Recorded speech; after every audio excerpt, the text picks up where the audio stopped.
All right.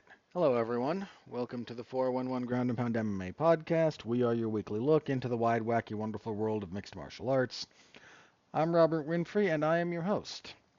Thank you all very much for tuning in. I appreciate it as we are winding down 2025. It's almost over. One more month. Then you get into the time zone. Anybody else notice that? Like, there's that period between Christmas and like a week after New Year's is such a weird, like, Bermuda Triangle of time. Like, nothing seems to track there. It's awkward. And I mean, you kind of get it, like, the fact that it persists a little bit after New Year's is kind of the weird thing. It's definitely an effect between Christmas and New Year's. I don't know. For me, it kind of lingers, but maybe that's because I'm me. Anyway, what do we got on the agenda? Well, we are going to preview UFC 323. And then there's news. Boy, is there news. Boy, oh boy, is there news. The UFC, at the halftime show of one of the football games on Thanksgiving, announced the card for 324, which is the first numbered event under the Paramount deal. And then not on that same announcement, but a little bit later, they announced 325, which is their return to Sydney, Australia. And I have thoughts. I have many, many thoughts. So I'm going to try not to lose my mind too much over that, but that's kind of what we've got. And a few other bits of news, but the UFC fight announcements are kind of the big ones, so we're going to tackle those. All right, as always, thank you for listening. Anything you do to interact with the product is appreciated. Like, comment, subscribe, star rating, written review, sharing. You all know the drill mostly. I care that you listen, so thank you for listening. Okay, let's jump into this, shall we? So, UFC 323, the final pay-per-view. Certainly the final pay-per-view of the pay-per-view era. Because whatever happens when the Paramount deal is up, at that point, whatever we're moving into is going to be something maybe completely different. That's assuming this whole thing is even worth continuing at that point. More on that later. Not going to get too down. One more event this year. And then, somewhat fittingly, the UFC is closing out their deal with ESPN with a warehouse card. Headlined by flyweights. Actually, don't hate the main event, but that's just where we are. So as for 323, main event, his, fourth fight of the year for bantamweight champion Merab Dvalishvili as he attempts to defend the belt, again, in a rematch with Petr Yan. He beat Yan back in 2023 via unanimous decision. That was, 50-45 across the board. I think the first round was a little bit... I gave it to Merab, but the first round... Merab's weird, man. Like, he actually will kind of just give away the first round on occasion, or it's the round that he is most likely to lose, I think. After that, tends to be off to the races, but that first 5-minute stretch, you can get some work done. Anyway, Yan has done okay recently. Former champion, of course, himself. 3-fight winning streak, 3 wins over Song Yadong, Davison Figueiredo, and Marcus McGee. They're all good. He hasn't lost since he fought Merab, so there is that.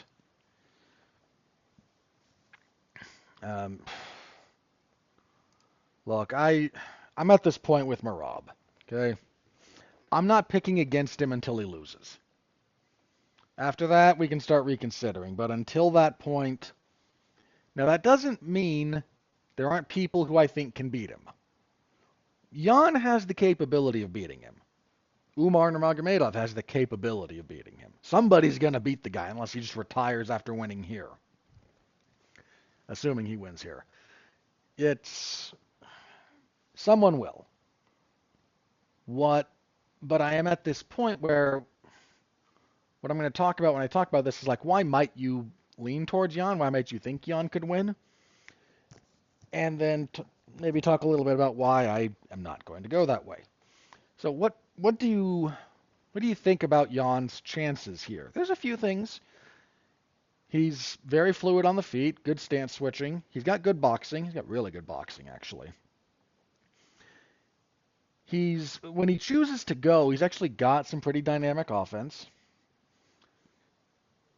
He's a decent wrestler in his own right. He's actually got some really nice takedowns.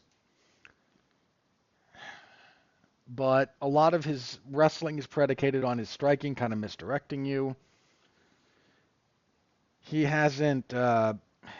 Look, there's a little bit of violence. There's a fair amount of violence, actually, inherent in what Jan does. But he hasn't finished anyone since he beat Jose Aldo in 2020. So he's not a finish machine. He doesn't get finished all that often either, actually. When was the last time he was finished? Has he ever? He's never been stopped. There's the DQ thing with Sterling, but, you know. I thought he beat Sean O'Malley, too. Anyway, that's another topic. The problem Jan's going to run into here is the same problem that everyone runs into when they fight Merab. Jan is good enough to take a round or two off of him, but I don't think he's able to keep up with Merab over 5 rounds. Jan has good cardio. He has, like, very good cardio in point of fact, but it's frickin' Merab. Like, nobody has better cardio than him.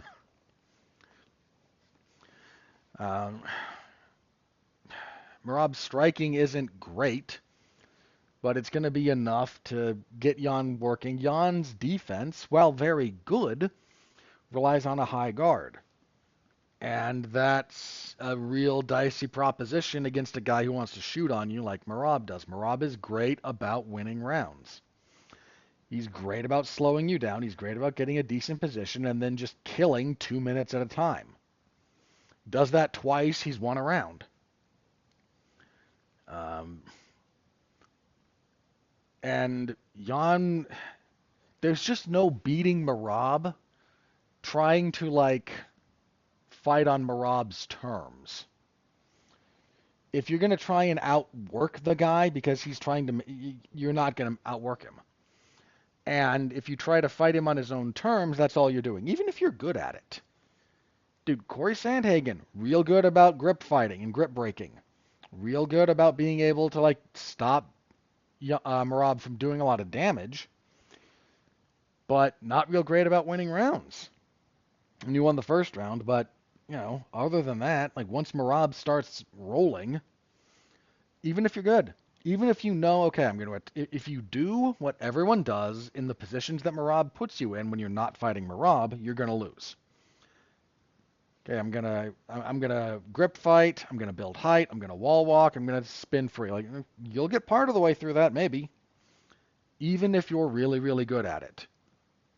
You're just not going to be able to do it over and over and over and over again and get enough meaningful offense going to win a round. So unless, and I've heard people say this about Merab, and I've kind of become, I'm not saying it's impossible to beat him by decision. I do think it's impossible at this point to outwork him to win a decision. If you're going to get a decision over that guy, it's because in 3 rounds, you hurt him badly. Maybe you don't finish him, but you do something that hurts him and scores you the round. That's it. You are not going to out-wrestle that guy against the clinch. You're not going to outwork him. The game plan for beating him cannot be, I work harder. I will do more. Well, you can try that. And at some point, someone will be able to start winning with that, but not now. a significant component of your game against Merab has to be damage. You have to do all the other stuff too, right? You have to know how to get out of the bad positions. You have to know what you're going to do down there. You have to know how to clinch break and grip fight and all that fun stuff. But you can't go into that fight with him assuming I'm going to outwork him and win a decision. You are not. You have to be able to damage him. If you can't win. Not much more complicated than that. Jan has the potential to be able to do some of that. But we haven't seen a lot of it from him in a little bit. He's done good work, but he's not done like turn your lights out, make your life miserable, lump your face up, that kind of work. And that's really, really what you have to have on the table against Merab. So I'm picking Merab to the shock of no one. He is a non-trivial favorite for good reason. But frankly, like I've said before, man, I don't know who beats him at bantamweight right now. Someone will.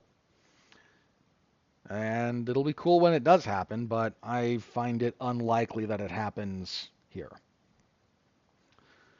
Co-main event, flyweight title, Alexandre Pantoja, the most underappreciated champion on the roster right now. He will be defending against Joshua Van. No problem with this fight. Pantoja's done a decent job of cleaning out the division. He's not surpassed Demetrius Johnson yet, I think, as like greatest flyweight ever, but he is very clearly the second best. He is only behind DJ. Van earning the shot is good. That some of the fights Pantoja's had are going to catch up to him at some point. The question is whether or not it's going to be here. And I'm struggling a little bit to see if it will. Van's on a good run. His only loss in the UFC is to Charles Johnson. Other than that, he's what? He's 7-1 in the UFC. He's not fought too many people on this level. The closest he got was Brandon Royval, which was a really good win and actually a pretty fun fight. I love the way he attacks the body. I like his boxing combinations. But if you can get him into thinking, okay, we're going to plant and throw, he can be wrestled. And Pantoja's grappling is also, he doesn't need to be on top in the traditional sense. Like his whole grappling game, not whole, but if you want to understand his grappling game, fundamentally he's about getting back exposure. So he just needs you to be off balance, be a little bit out of position, and then expose your back, and he takes the back.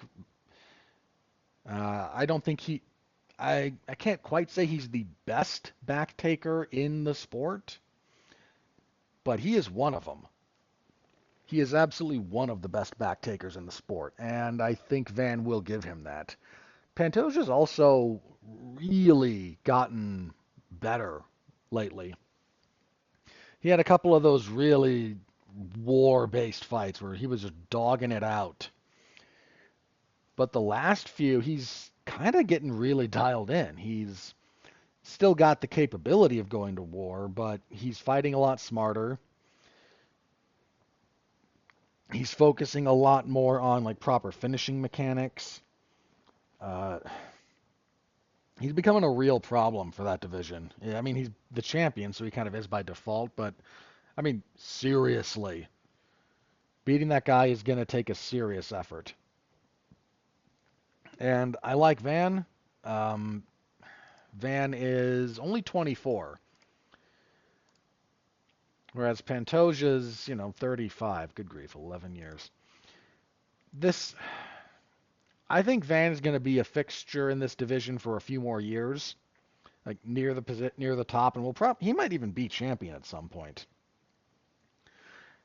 Pulling that off now against Pantoja, the way Pantoja's looked, that's a tough one for me to. That's a tough one. So I like Van. I think you ignore his chances of winning at your own peril.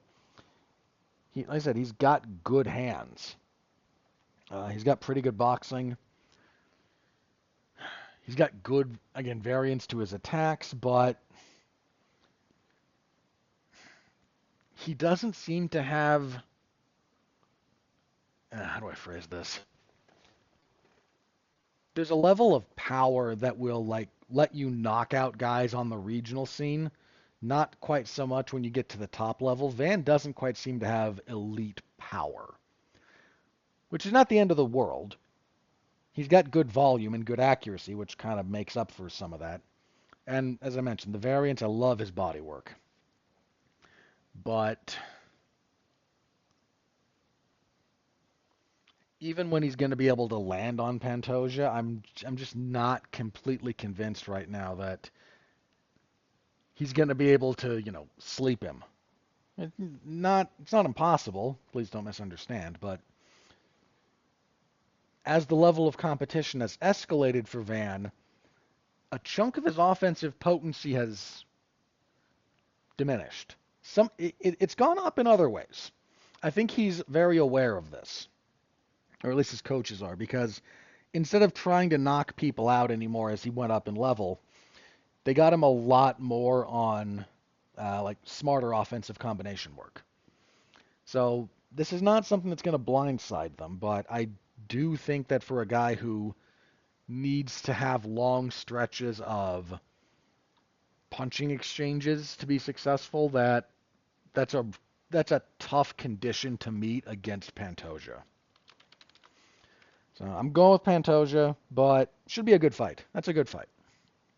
I'm looking forward to that one. Also at flyweight, up next we have Brandon Moreno and Tatsuro Taira. So Moreno, former flyweight champion,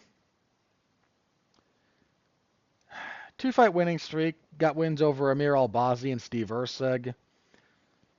Prior to that, he'd lost 2 in a row. The title loss to Pantoja, and then the loss to Brandon Royval. Both of those split decisions.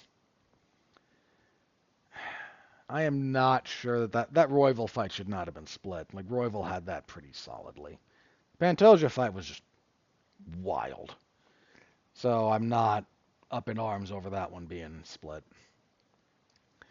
Taira, his only losses to Royval. He's coming off a pretty good win over Hyun Sung Park. The problem is that was a late notice replacement. He was supposed to fight Amir Albazi, which I think was a much more interesting fight. Now he's getting a pretty serious step up. I like Taira. His grappling's real good. His chin's real good. But his defense needs to get better. Stuff to work on. Hopefully he's been working on it. He's got okay punching, but a lot of his game is centered around like getting to the grappling because that's where he's at his best.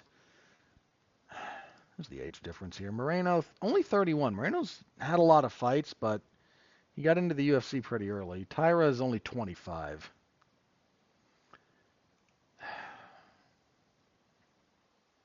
So here's the thing. I think Taira had his fight where he was the young, talented guy who ran into the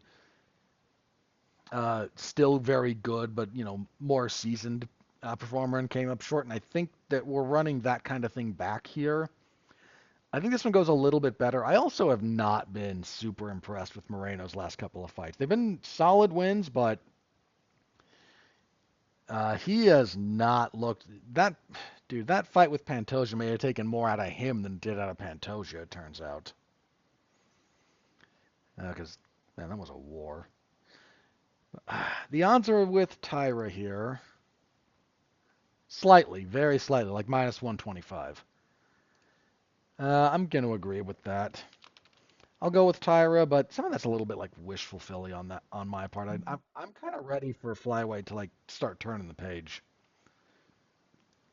So we'll see if they can pull it off. Bantamweight next. Henry Cejudo is claiming he's going to retire again. He's fighting Peyton Talbot.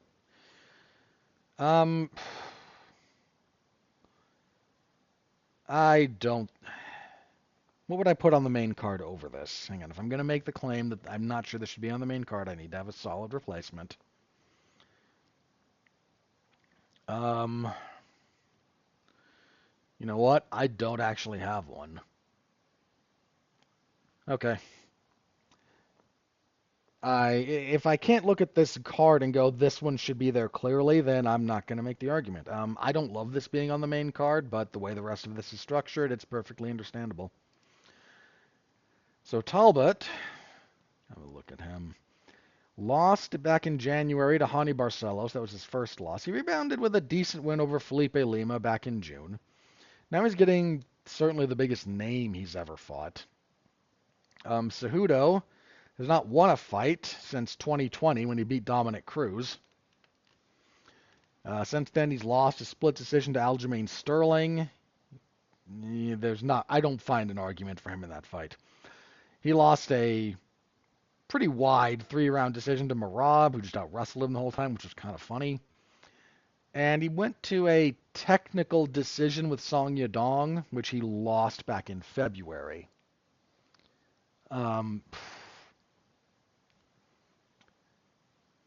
If he can't beat Peyton Talbot, he really does need to hang him up. Talbot's wrestling is still a bit of a question mark. If you get out-wrestled by Hani Barcelos, then Henry Cejudo can, in fact, out-wrestle you. The question is whether or not Cejudo's going to fight with his wrestling forward. He hasn't done a lot of that. If he tries to just strike with Talbot, he's going to be in for a rough night. The size difference is non-trivial here. Talbot's 5'10 with a 70 and a half inches of reach. Cejudo is 5'4".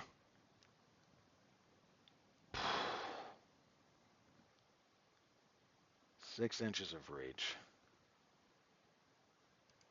Or height, probably more than that in reach.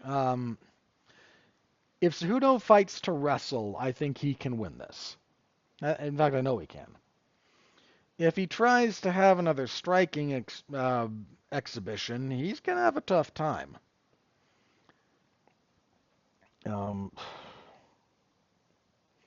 odds are a little bit with Talbot. I did not view Talbot's last win as like super restorative and didn't like give me a bunch of faith back in him. I don't know. If Cejudo really does have a foot out the door, that does change things. All right, I'm going to go with Cejudo with an asterisk. I do want to see a couple of things here, but let me go with Cejudo at the moment. I'm not going to pick a lot of underdogs here is kind of my other issue, and I feel okay picking Cejudo as a dog. Kicking off the main card, we have light heavyweight fight, Jan Blachowicz and Bogdan Gushkov. So Gushkov, let's have a look at him. Only 33. Got one of those old faces. He lost his UFC debut to Volkan Oezdemir, but he's won 4 in a row since then. All of them finishes, 2 first round, 2 second round. He's taken a pretty serious step up in class here. This is more... Jan is actually, I think, probably better than Oezdemir. But we haven't seen Blachowicz in a minute. Right? I seem to recall he's been out for a sec.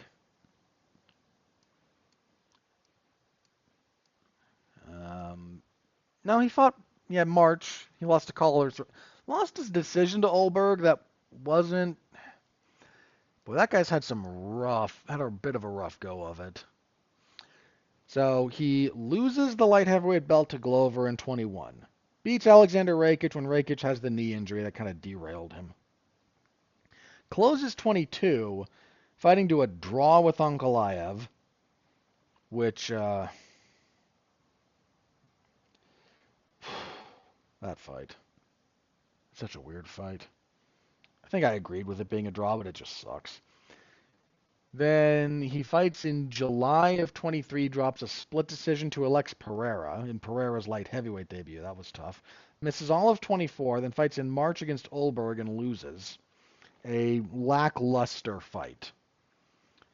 We're trying to see if this guy's, like, if he's really about ready to cash himself out of this, because he really needs a win. He really needs a win. He's 42.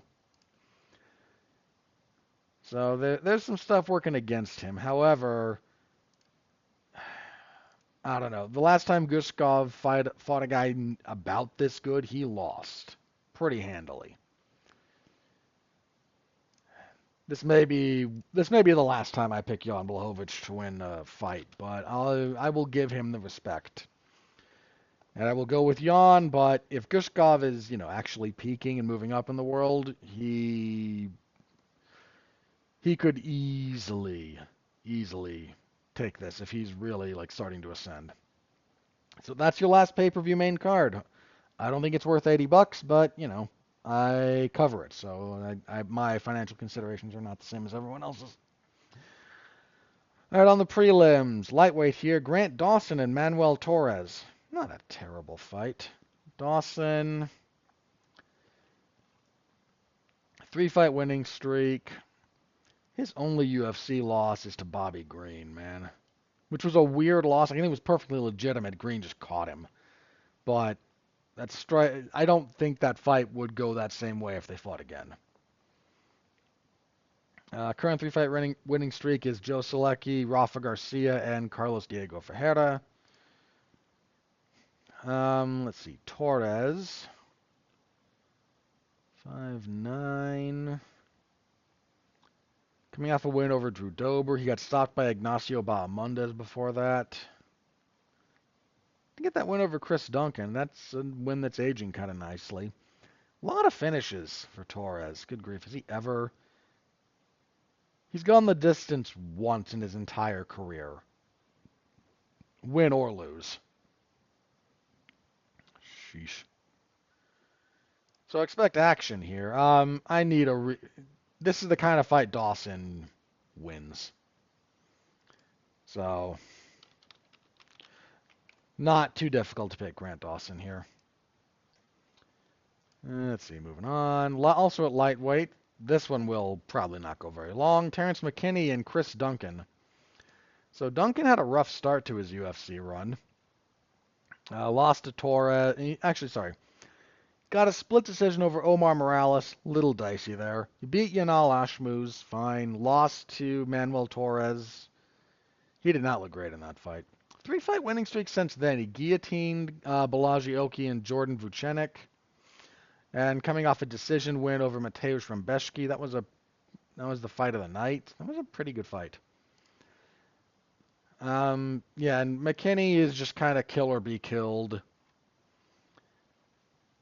2-fight winning streak, wins over Damir Hadzovic and Vyacheslav Borshov. He's also got losses to Esteban Ribovic and Zim Sadakov.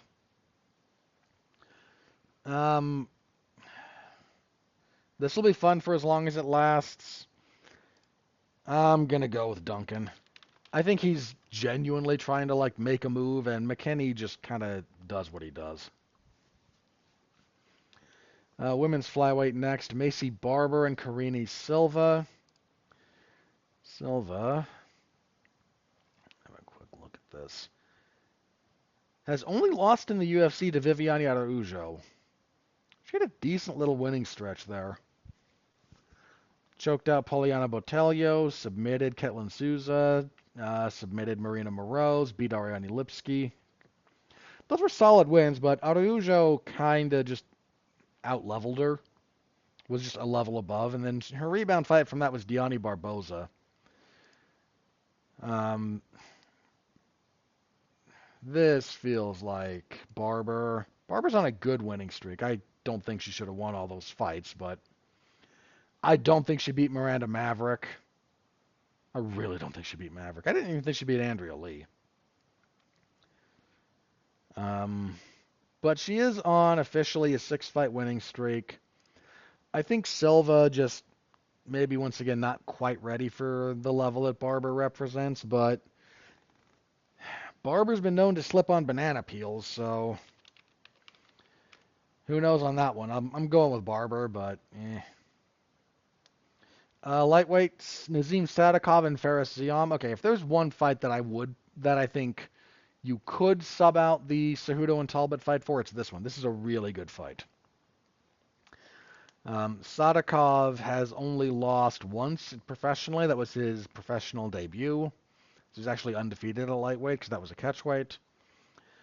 Coming off a win over Nicholas Mata, he beat Ismail Bonfim. He had that draw with Barchot. Beat Terrence McKinney. Like, Sadikov is good, but so is Fares Ziam.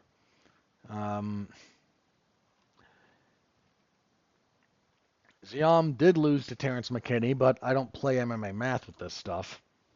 Ziam's on a good winning streak since then, though. 5 in a row. Generally an escalating level of opposition. Michal Figlak, Jai Herbert, Claudio Puelles. That knockout of Matt Frivola was real nice.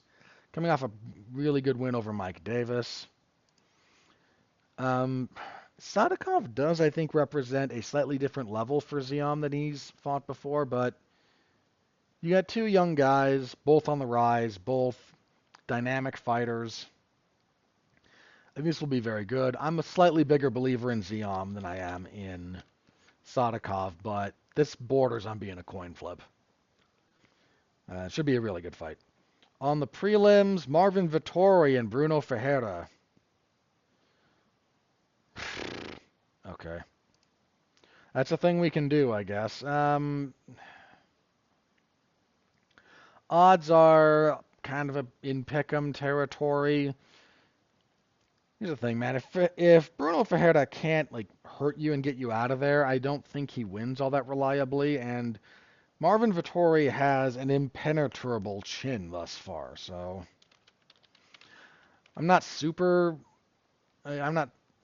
I understand what the odds being where they are, and I respect it, but I have no problem being very moderately confident in Vettori as a pick.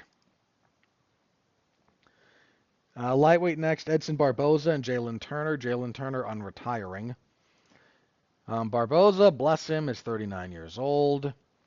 Dude, he's been with the UFC forever. His UFC debut was in 2010. November of 2010. He's over 15 years. That is some crazy longevity, man. 2-fight losing streak for him, though. Lerone Murphy down at featherweight. Then he came back to lightweight, lost to Dakar Close. I think he's a little bit washed. The question is he washed enough for Jalen Turner, who was, again, retired recently because he felt he had a foot out the door. Turner's 1-4 in his last 5 losses to Gamrot, Hooker. Those were split decisions. Beat Bobby Green, that was nice, but then Moicano beat the crap out of him. Bahamondes got him with a fairly standard triangle choke. I'm not really about to pick Edson Barboza. This is a sentimental pick. Look, I also just have no confidence in Jalen Turner, where he is headspace and competitive fire. I think Barboza should really start looking at hanging him up, but I think there's cause to be optimistic about his chances here. Light heavyweight next. Oh, this is going to suck. Ibo Aslan against Iwo. I'm going to butcher this guy's name. He's Polish, too. Baranoveski. There's not an accent on that R, or that A, so I think that's how that's pronounced. I know I'm doing it wrong. I'm just going to have to wait until I hear John Anik pronounce it to have a better idea. But, so, Baranoveski is 6-0, coming off a Contender Series win that he got in 20 seconds. Not a guy who I think is going to be served by being in the UFC right now, but, well, we are where we are. Aslan, 2-fight losing streak. He's gone 2-2 in the UFC. Won his first 2 over Anton Turkali and Rafael Cerqueira. Then he lost to Kutalaba and Billy Alakana. That fight sucked out loud. Oi. What a terrible fight that was. Um, where are the odds?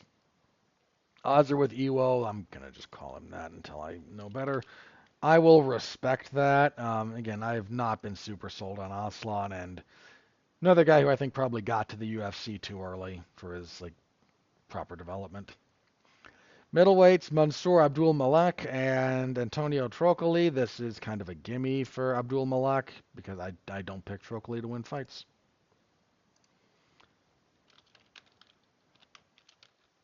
Uh, I just don't think he's all that good. And kicking everything off at featherweight, Muhammad Naimov and Myron Santos. This is a good fight, actually.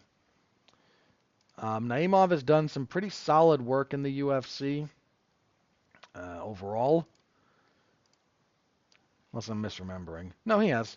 He's only had one loss in the UFC. That was to Felipe Lima. Overall, he is 5-1 in the promotion. Wins over Jamie Malarkey, Nathaniel Wood, Eric Silva, Con Offley, and Bogdan Grad. All very respectable. Santos has kind of turned into a little bit of a thing since winning the Ultimate Fighter. I'm confusing him with a different Santos. I don't think I am, but I'm going to double check. No, I'm not. Santos 16-1. 6-fight winning streak, 3-0 in the UFC. Again, won the season of the Ultimate Fighter, which doesn't matter.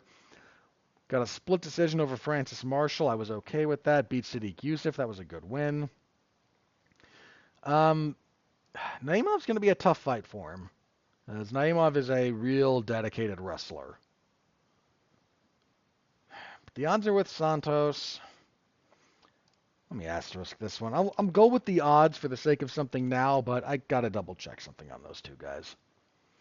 So, go with Santos, but that's where we are for the last pay-per-view of the pay-per-view era. Tune in. It'll be historic, maybe.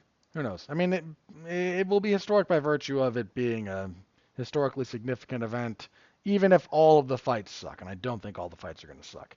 This is not a bad last hurrah for pay-per-view, but again, I question anything being worth the $80 price tag these days. But Saturday, MMA Zone 411mania.com. Stop by, say hello. I will have you covered.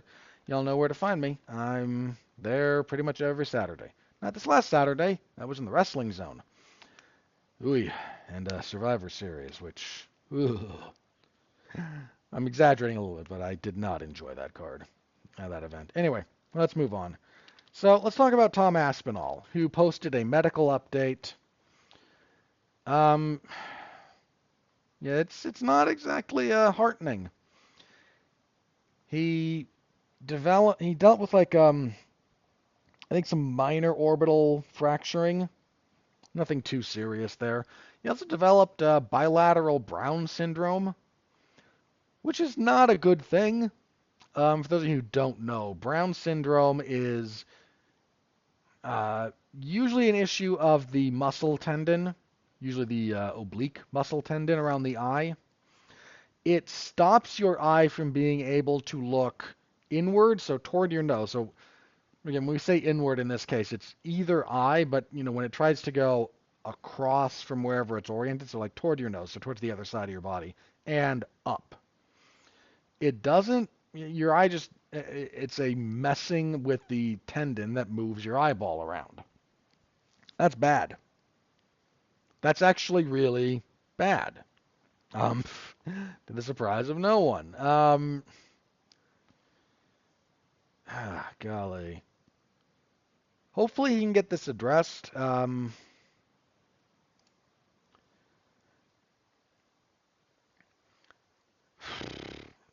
There's ways to kind of like try and treat it. This is not some like incurable condition. It's just, again, really not good. And again, the treatments can vary depending on whether it's congenital. In this case, it wasn't. But man, hopefully he gets that cleared up because, the heavyweight division is not great. And Tom Aspinall is one of the few kind of bright spots in it. So that sucks. That just sucks, man. The number of over the last year, more and more people who talk about the fight game have been sharing stories. They haven't been sharing names, but a lot of people who've been around MMA fighters for a while have started mentioning that because the last year, like eye pokes became a big thing. Certainly the last handful of months, if nothing else. A lot of commentators and a lot of, people who talk about this stuff have started sharing, like, yeah, I talk with former fighters and they all say their vision is screwed. Their vision is just really, really messed up. Like I said, hopefully this gets cleared up for Tom, but yeah, we're not in a great spot. We're really, really not in a great spot for that. So that is disheartening. But that's not really what you're all here to listen to me yell about. So let's move on. Let's jump into this particular Gator pit, shall we? So Thanksgiving Day, the UFC announced their next couple of major events. In fact, at the moment, they're the only next couple of events. So for 2025, we got two events announced. January 24th, Las Vegas, UFC 324, and February 1st, Sydney, Australia, UFC 325. The UFC 324 card, we don't know the full bout order yet, and there's still a few other fights that I imagine are going to be announced for this, but here's what we do got. In your main event, for the interim lightweight belt, Justin Gaethje versus Paddy Pimblett. I'm going to talk through this one because I think there's a couple of circumstances here that, don't get me wrong, I don't like the implications and I don't like what this is going to do for the rest of the year for that division. I really don't. But we do have to talk a little bit about how we got here because I do think there's a few other moving pieces that need to be accounted for before you get too pissed off about it. Not so much for not so much for 325. More on that in a minute. Co-main event for the women's bantamweight title, Kayla Harrison and Amanda Nunes. Great fight. Should be the main event. Absolutely should be the main event. Harrison, this is like one of the only meaningful fights that there is in that weight class. That weight class is just a dumpster fire. But I also don't think Harrison has too many cuts to 135 left in her. That is... Man, I don't know how she does it at all. That looks like a total nightmare. Also, bantamweight, Sean O'Malley versus Song Yadong. Fine. That's a fine fight. I don't care that much, but that's me. At heavyweight, God help us, Waldo Cortez Acosta and Derek Lewis. Look, man, Waldo Cortez Acosta came out of somewhere the last 2 months and suddenly is like, hey, look, I'm trying to revive heavyweight.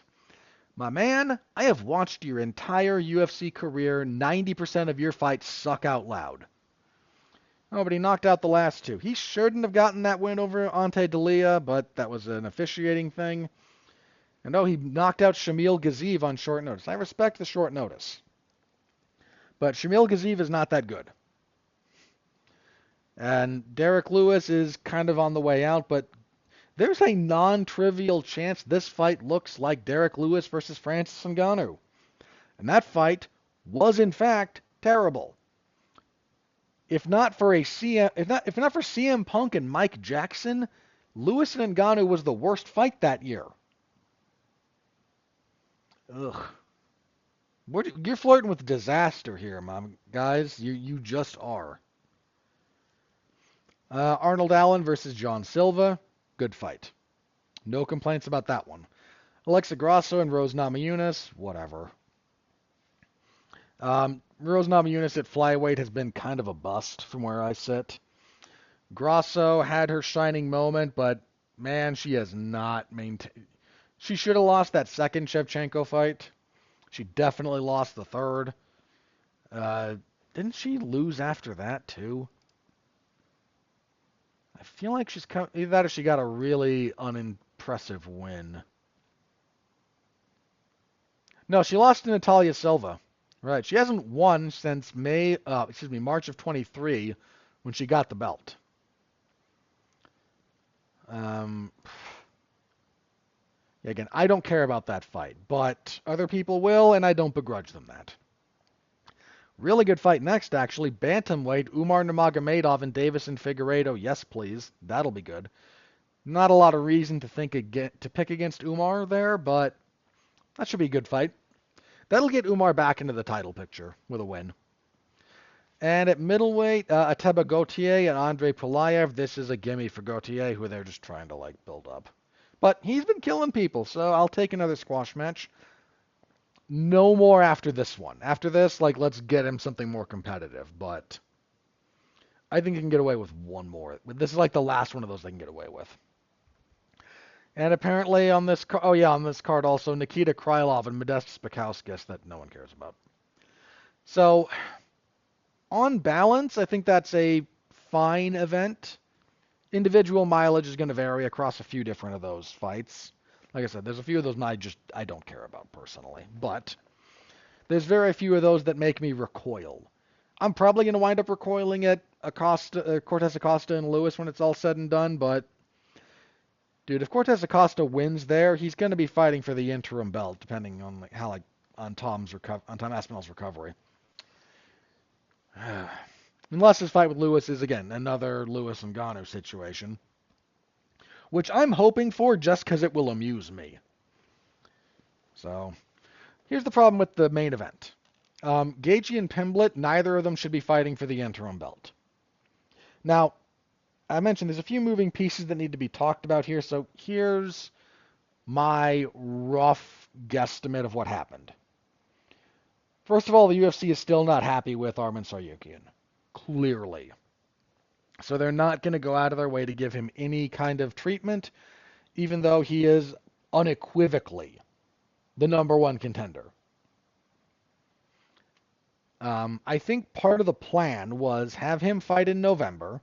If he wins, and he did, and if he looks really good, and he did, then we have a lightweight title fight in January to kick off the Paramount era.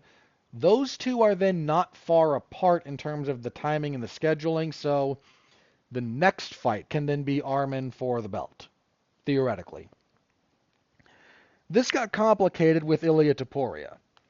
Topuria mentioned that he's not going to be fighting the entire first quarter of 2025, which is unfortunate, but he said that this has to do with his family. I believe he's going through a nasty divorce or some kind of custody issue if he's not married, and that takes precedent over your career. It should. It was President David O. McKay, who said that no success outside of the home can compensate for failure within it. So I understand, and if that's gotten messy, then I completely understand his decision-making here. I'm not mad at the guy. I'm really not. But I think that was the monkey wrench in sort of a general idea. He was going to fight one of these two guys on this card, and that was going to then get him and Arman, because I would favor Ilia over either Gaethje or Pimblett. That would get Topuria and Arman Tsarukyan kind of on the same trajectory for a summer fight. July, August, something like that. But, again, what's going on with Topuria does monkey with that, and unfortunately, we now arrive in this position where the actual next contender, the only guy I think has a decent chance at beating Topuria, is going to be on the shelf for pretty much all of 26. Because Gaethje and Pimblett are going to fight. One of them's going to win, presumably.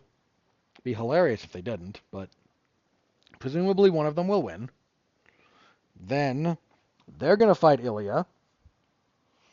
Then we got to wait for that. So unless Arman decides to take another fight between now and then, which is a dicey proposition if you're him, because if you lose, the UFC is just going to bury you.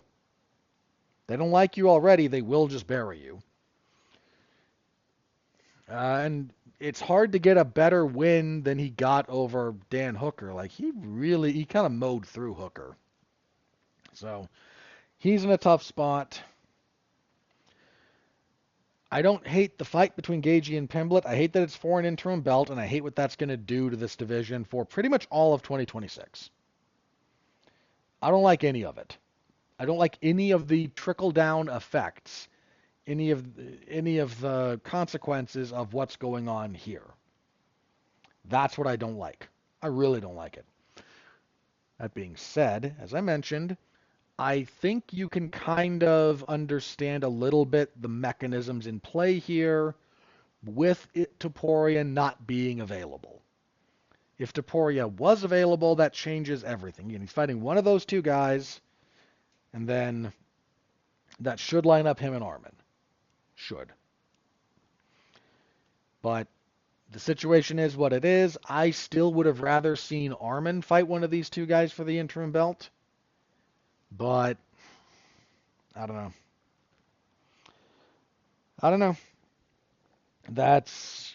I'd rather the meritocracy, or at least the illusion of it, was maintained. So I don't like what's going to come out of this, but I am a little bit more understanding of this one, even if I really hate what's going to come out of it. So yeah, as for that fight, like I said, on its own terms, that's a fine fight. Could be a really good one. Paddy's defense is really suspect. But Gaethje hasn't actually finished anyone in a while. Was Barboza the last guy he finished? I mean, how he didn't finish Tony Ferguson is beyond me. But oh no, he did stop Tony. Yeah, okay, sorry. Tony was the last one he stopped. He hasn't cleanly knocked anyone out. He's sort of knocked out Cowboy. Oh no, he head kicked Dustin Poirier. Why was I... Ugh. Okay, in fairness, he has not just punched anyone out since the Barboza fight, but he has, been able to stop plenty of people since then. I deeply apologize for being so wrong about that. Coming off a solid win over Fiziev, but, I mean, the reality is Paddy... He's getting he got a really gifted path to this spot. He beat a bunch of guys on losing. Dude, Gaethje is only the second guy in Paddy's last 5 fights who's got a winning record in over his last 6 bouts. The only other guy he's fought with a winning record recently was Jordan Levitt, and I think Paddy should not have won the Jared Gordon fight. But we are where we are. So, and Gaethje absolutely can win that, but Paddy just really only needs back exposure. He's good about getting to clinches. Probably Paddy favored as I think about it. I don't have any comment on the rest of the matchmaking, so I'm going to save talking about those fights for when I'm really talking about those fights. But because then we have to move on to 325. There's only one fight announced for UFC 325. It's the main event. For the featherweight title, Alexander Volkanovski will try for a defense against the man he just beat for the vacant belt, Diego Lopez. Words barely express how much I hate this. You sat Volk on the shelf since he won back the belt, only to have him rematch the guy he beat after Lopez gets an okay win over John Silva. Dude, is there any doubt they were trying to make Volk Yair 2 at this point? Then they heard the early backlash to it and dipped? Like, what are we doing here? Lopez is not the deserving contender, by the way. He's not. He is maybe 3rd or 4th down on that list right now. There's at least 2 guys ahead of him, clearly. Movsar and Lerone Murphy, clearly ahead of him in that line. You could argue Aljamain Sterling's ahead of him in that line. I don't like Sterling as a general rule, but I think he has a better case for having earned a title shot right now than Lopez off of 1 win. What are we doing here? Here's the other thing. Like, this, I can be an apologist and I can be understanding about Paddy Pimblett and Justin Gaethje for an interim belt. I don't like it for an interim belt. But I can understand how we got there, looking at the mechanics and some of the pieces in play. I can track that. I may not like all of it. There may be a few steps along the way I would have done differently, and I would have preferred gone otherwise. But I can follow it. This makes no sense to me. This makes no sense to me. The UFC is giving Lopez this shot probably to try, if Diego Lopez wins, they're just going to do Lopez versus Yair Rodriguez at UFC Noche. Why would you think otherwise at this point? Why would you think otherwise than that being the fight that's on the horizon? Never mind that Yair Rodriguez is sort of MIA, and you've got other guys really, really deserving of that shot. By the way, if the UFC is making this, is there any doubt we're going to do something as stupid as Islam Makhachev and Kamaru Usman at this point? Are we in doubt about that? That's what they're going to do. It's stupid. It's a waste of everyone's time. It's spitting in the face of at least 2 guys who have serious claims to being the next guy up in that weight class, but we're going to do it anyway because there's a little more name recognition for Kamaru Usman. Is there? Is there? It'll build Islam's resume. I don't care about Islam's resume. I care about the best fighting the best. Isn't that the line? Isn't that the ethos? Isn't that the thing you all at the UFC have been shouting at us for 10, 15 years at this point? And this is where the best fight the best. Not anymore. Arman Sayukian should be fighting for a belt, even if it's an interim, even on somewhat short notice. He should be fighting for that. He's not. Why? Is he not the best? Well, we'd rather try and sell. You're not even selling pay-per-views. This is one of the things that bothers me. Like, I know some people have done the line. Without having to sell pay-per-views, the UFC has no incentive to do anything other than what they want. Guys, they were doing that anyway. This is not about pay-per-view going away. You really want to sit here with a straight face and try and tell me that, left to their own devices, even if trying to sell a pay-per-view, that the UFC's logic for that isn't, we think it's a better fight for the fans. That's just all they'll say, and everyone will shut up about it. Because that's how we do nowadays. If the UFC didn't want to do Volk and Lerone Murphy or Volk and Movsar, they'd just do this, and their argument would be, who's going to buy a Movsar fight? People will buy a Diego Lopez fight. That's what their line would be. No one has to buy it. It's just on Paramount Plus. But they will use whatever argument they want to make their point, because they don't actually care about the argument. They care about getting their own way. Please stop carrying water for the UFC's decision-making. I beg of you all.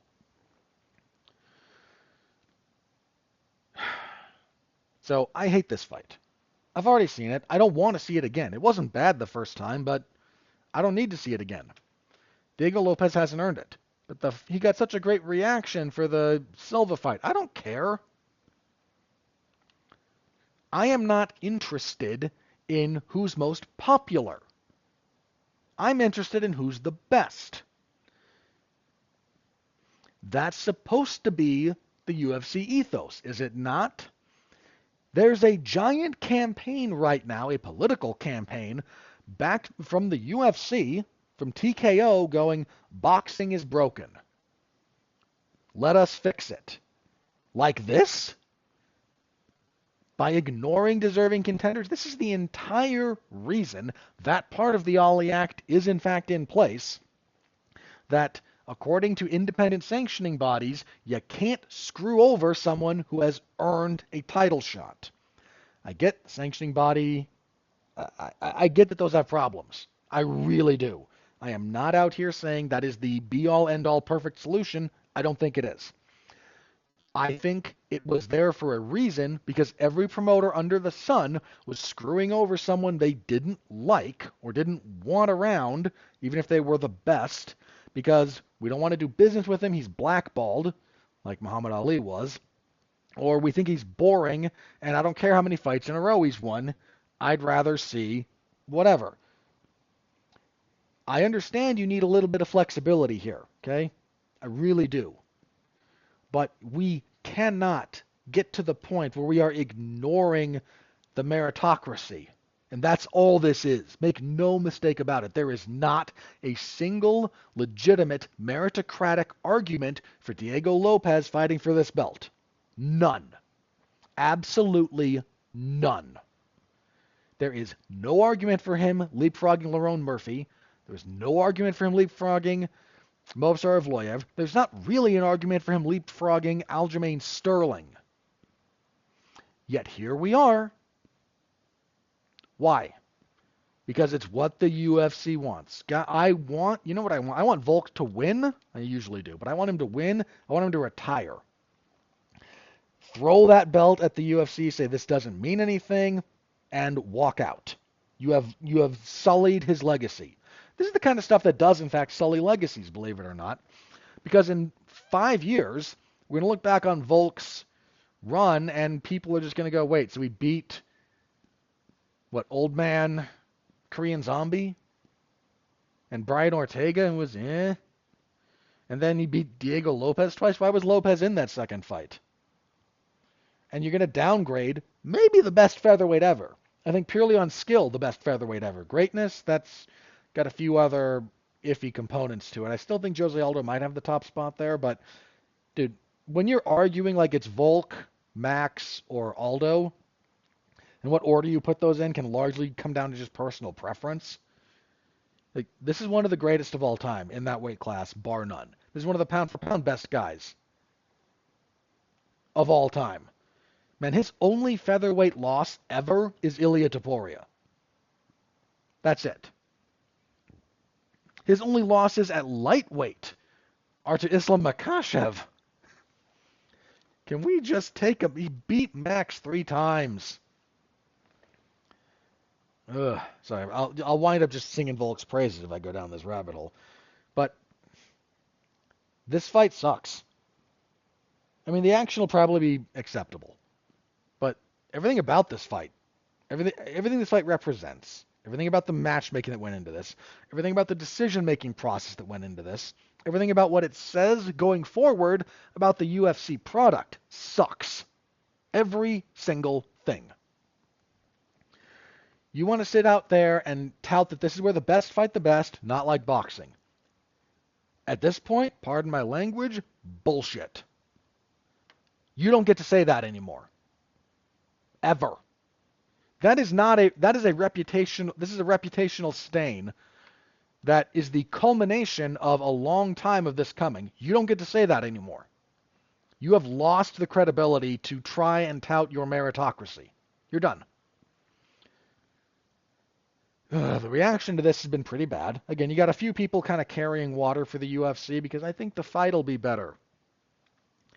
There are times when it's if Lopez had a more legitimate claim to the belt and the UFC was like, well, we think that'll make a better fight, but he and like Movsar were kind of neck and neck for the next title shot, I could see it. It's okay to err on the side of more exciting when the meritocratic claims are closer. They're not close here. You're giving away the game. You are telling everyone, we don't care how good you are. That is what you're saying. We don't care how good you are. We don't care that you win fights. We don't care how many fights you win in a row. If we don't like you or the way you fight, you are never getting a title shot. You are never getting to the only spot where you can actually make money in this godforsaken endeavor. And this is kind of what's killing me about this. Take a minute and let's actually think through the implications here, okay?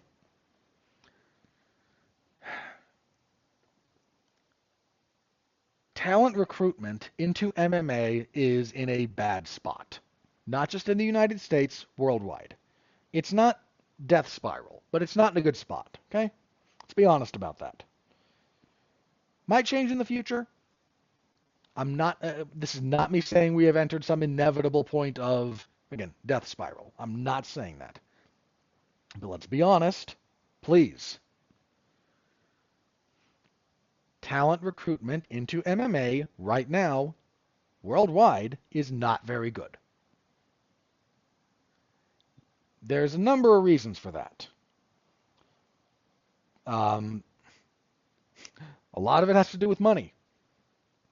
I would argue the majority of it has to do with money. But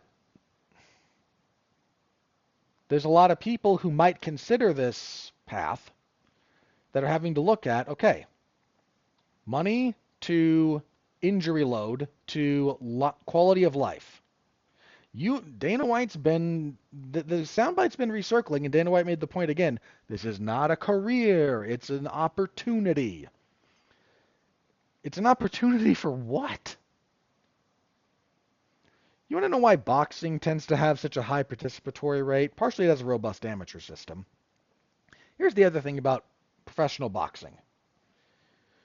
You don't need to be Canelo to make money in boxing. That's the dream. The dream is, I get $100 million a fight or more. The dream is, Floyd Mayweather, the first guy to make $1 billion cumulatively in boxing. That's like the pie in the sky dream, right? Very few people ever achieve that. What is much more possible to do in boxing? It is much, much more possible to get to the point where you are making $15 to $30 million a fight. Now that's not everybody in boxing, not at all. But that is a definitely achievable goal. So if you don't have a lot and you can box, that's doable.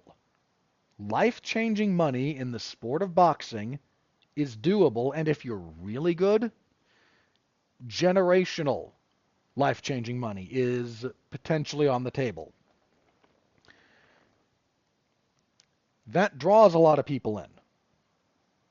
Now, American boxing has still had some hard times recently. There's a number of reasons for that. But boxing worldwide is still in a...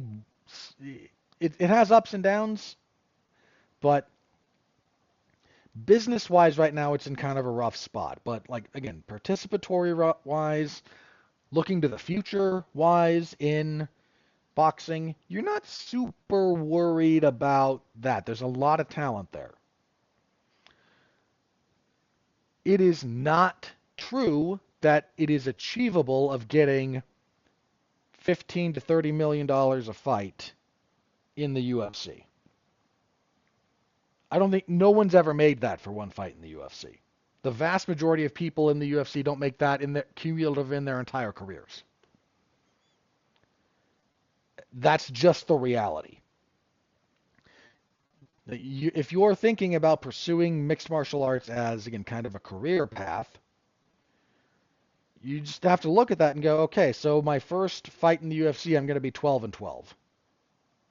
My first 6 fights in the UFC are going to be like 12-12, 12-12, maybe even 10-10, like 10-10, 12-12, 15-15, 20-20. That's going to be my first 5 to 6 fights until I get a new deal. Guys, that means you keep your job, your day job. I mean, there was that thing recently where Ethan Ewing, who stepped in on short notice, had a really good little fight, beat Malcolm Wellmaker. Like, a few days later, he's back pouring concrete. This is not celebratory. If someone gets, signed from the practice squad to fill an injury spot on an NFL football team, they don't go back later that week and resume pouring concrete. Your life changes. Fighting in the UFC doesn't change your life. It's not guaranteed to be a positive change at all. People are realizing that. And now you are just admitting with your whole chest, apparently, we don't even care if you're good.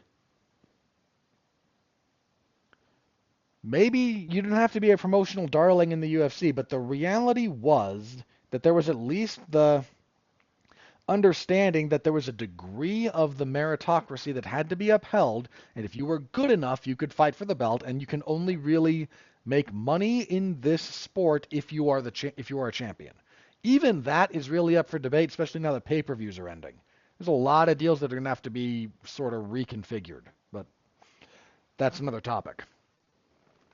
Now you're just saying, we don't even care how good you are. It's always been true that there is a degree of the popularity contest going on in combat sports. This is not just an MMA thing. All of combat sports. That's always been a component. I'm not saying it shouldn't even be a component. You have to sell tickets. I get it. I really do. But if we're just ignoring 2 or 3 deserving contenders for this, what are you saying to everyone? You're saying we don't care if you're any good. That's what you're admitting. And man, if you need another death knell's a strong word. This is an unforced error. You are just hurting yourself. And the UFC doesn't care. Why? Because the UFC is about to get $1 billion a year for 7 years. This is something else I have to say. The health of the UFC as a business entity is not connected to the health of MMA as a sport. MMA could be doing great and the UFC could be in the toilet. Now we're bordering on the reversal, where the UFC is doing great business-wise. Again, they've got locked-in guaranteed revenue from Paramount to the tune of $1 billion a year. They get whatever stupid amount of money for site fees. They won. I don't even want to think about what it would take for the UFC to actually, as a business entity, fail at this point. It would take so many things. How is the sport of MMA doing? Well, that's an entirely different question, isn't it? And the UFC is sending the wrong messages to everyone out there.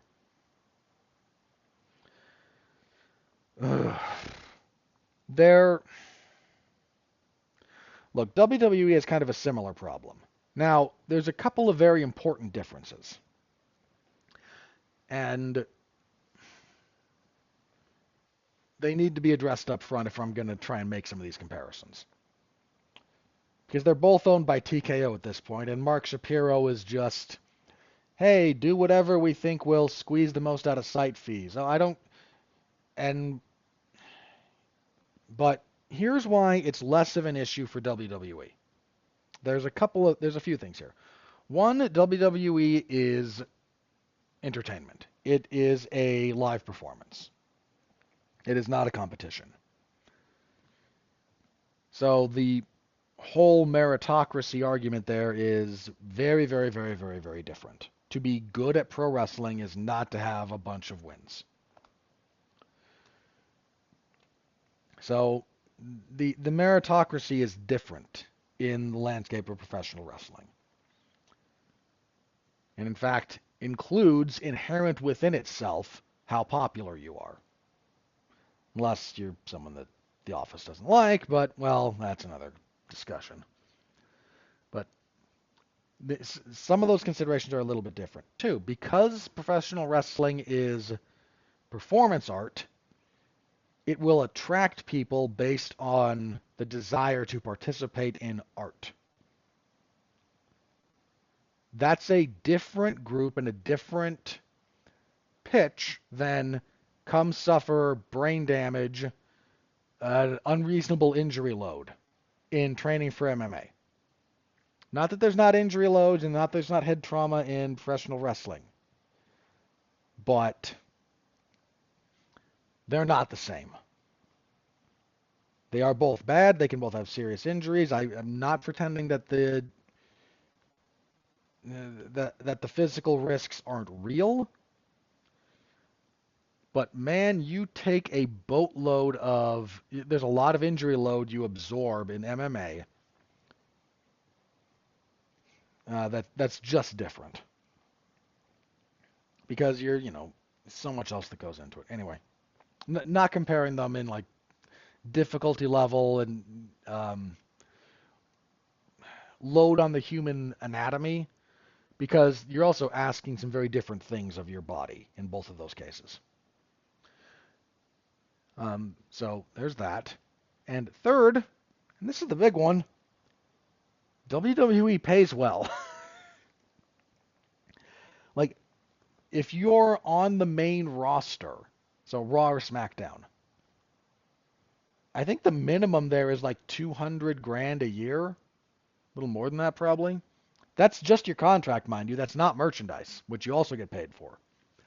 Or any of the other things that you can do. Like, you can be...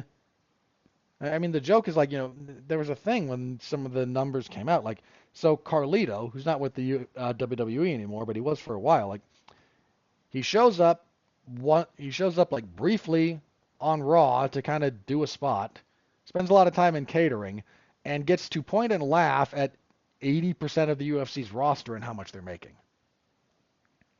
And that's not just the lowest 80%, mind you. It is definitely includes the lowest, but that guy's making more than almost the entire UFC roster.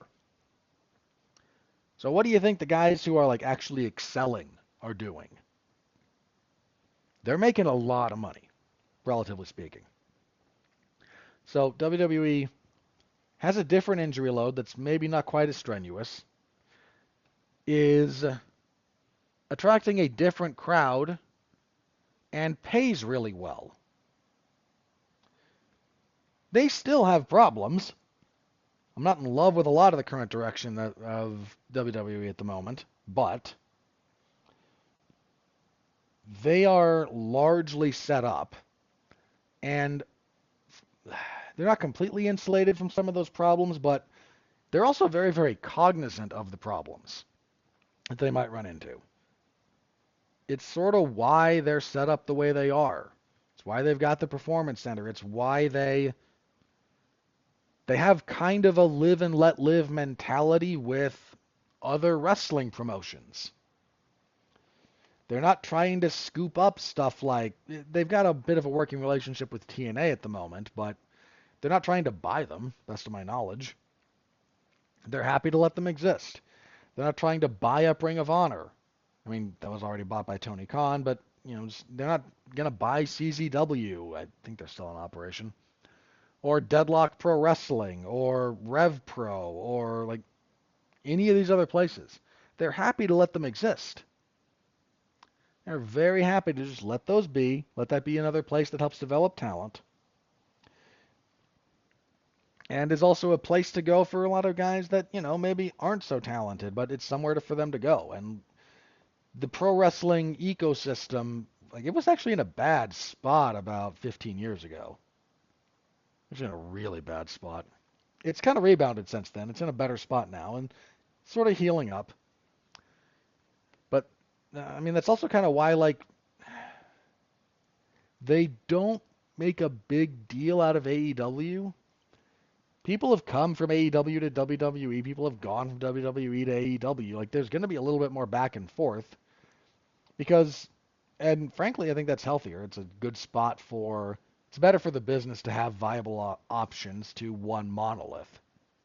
But even then, again, WWE is well insulated from business risk and have worked to create systems where they can get people into their company that they can then invest in and get that paid out to them.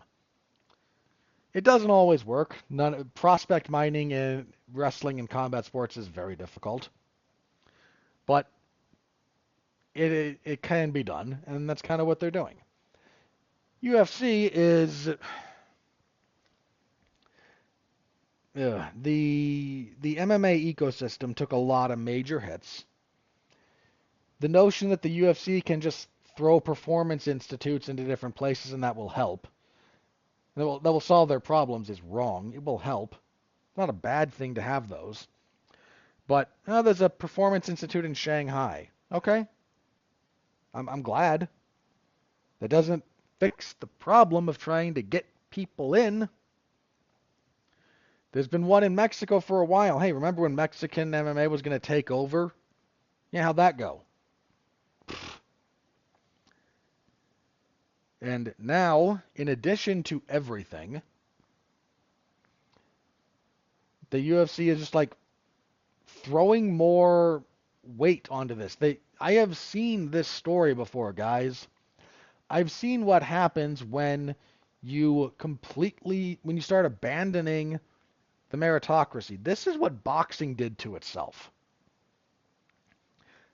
This is one of the things boxing did. And there's a lot of things that contributed to boxing business being in the place that it is. That's just, it's not one thing, man. It's never been one thing. It's a bunch of small stuff. It's a bunch of meaningful but relatively small things that taken together sour everyone on what's going on.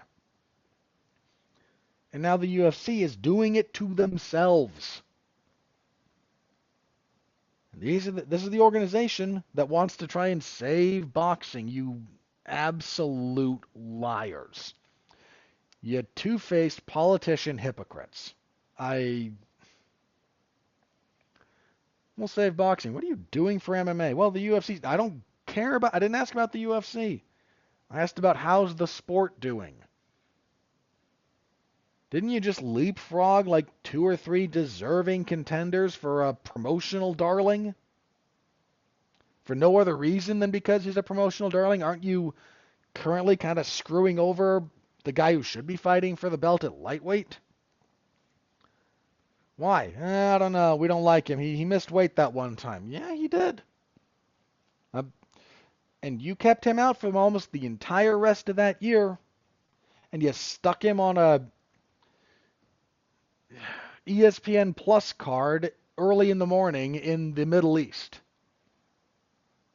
The UFC's punitive nature, my problem with the UFC's punitive nature is that it doesn't actually ever seem to end.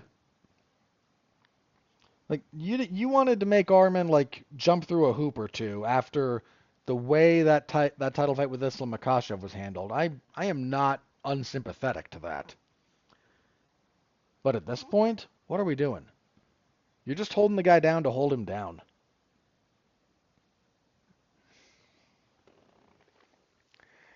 And anyone considering going this route, look at this and pay attention. This is not going to change. Understand that. This Volkanovski and Lopez fight is not an aberration. It is a giant flashing neon sign about the future. This is what they want to do. This is all they're going to continue doing. Think about if you really want to be part of that system. In a competitive environment where you are taking real injury, taking real head trauma, really affecting your quality of life down the line, all to have everything about your financial considerations, your financial stability, the entire reason you went into this, be at the whim of what Dana White, or Mark Shapiro more accurately, thinks is something that he can leverage the most out of some government, some board of tourism to pay for you to go there. This is not worth it, guys. I'm just going to say it. I don't like saying it. I take zero pleasure in this. If this is the direction the UFC wants to go, you are not going to make money. You are going to ruin yourself physically, and everything about your success will be out of your hands. For a while, there was at least the argument that if you did enough, if you won enough, if you were good enough, you could get your shot. The UFC is telling you that's not true anymore.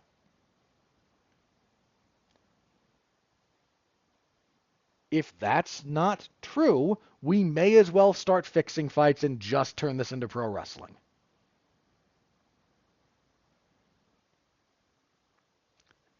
This is not worth it. And I don't like saying that. I really don't. But if this is what they're doing, if this is the future, if this is the direction, if this is the vision, this is not worth what it will cost you at all. At all. And that is my rant about that. Boy, that took a while. Sorry for that, guys. I knew that was going to take a minute, but I didn't think it was going to take quite that long. Okay, what else do I have for news? Really brief piece of news here. Let's hit this, then we'll check the social medias. Khamzat Chimaev, UFC middleweight champion, announced that he has an injury to his foot. He needs surgery. Then he's going to run into Ramadan, so he's out until like April or immediately after April. Look, we all knew this was the deal. Dean Thomas said this, and he got killed for it, but we all kind of knew, like, as soon as he became champion, and he did that fair and square, mind you, but this is a guy that fights once a year. If you're lucky, once every 9 months. That's just who he is. That's just where we are. That's just where he is. That's just what it is at this point. So, we all knew it. We all should have known it at a bare minimum. But that's where we are. So, yeah. Look forward to that headache. Okay. Yeah, that's all the news I had written down. So, let me check social medias and see if there's anything new that's broken since I've been talking. If not, we'll do plugs and get out of here. Right. Nope, I don't see anything new there, so let's move on into plugs, shall we? Monday on Damn You Hollywood, myself, Mark Radulich, and Alexis Haina will be getting together to review Zootopia 2, which is smashing box office records. China loves that thing. So we'll be reviewing that. Last week we reviewed something I didn't want to review. Oh yeah, Wicked for Good, which is oh boy, we're going to talk about that one too. That is turning out to be a little bit more of a struggle than anyone would have assumed given how the first one did. But again, we'll get to that on Damn You Hollywood. Let's see, WWE SmackDown on Friday, UFC 323 on Saturday. We're almost done for the year, guys. I don't know. I'm going to come up with something. I will try to come up with something because I don't want to let the podcast just like go away for as many weeks as it might take, but I don't know. We'll see. Again, any major news that breaks, I might just do one do as a standalone, even if I'm not reviewing or previewing fights. So stay tuned for that. I'll have a better answer in the next couple of weeks because next week we'll be back here to review 323, preview the last UFC on ESPN Plus card, and the last UFC event of the ESPN era, and the last UFC event of 2025. A good time will be had by all.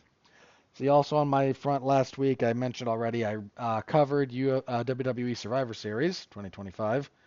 Did not care for the show, but go give my review a read, give the other reviews a read, come to your own conclusions. You don't need to I really don't want you, in fact, to parrot my opinions. Whether you agree with me or disagree with me, I appreciate that. I really like you coming to your own conclusions. Again, how in line they are with mine, whatever. Not really my thing. I don't need you to reflect back at me my own talking points. So, yeah, there's that. All right. Anything else this week? Let me check. I don't think there is for me. Um, that's not me. I don't think that's me. I might wind up on deck for that, but that's not me at the moment. Okay. Yeah, that's it for me for the week. So next week back here, same time, same channel. You know where to find me. All right. I will see you all then. Until then, thank you again for tuning in. I appreciate the heck out of you. Stay safe out there, especially as the weather turns, especially if you're in the northern hemisphere at least. It's time for snow to start flying. So stay safe. Enjoy the holidays. Merry Christmas once we get closer to it. And continue to be well, be safe, and behave.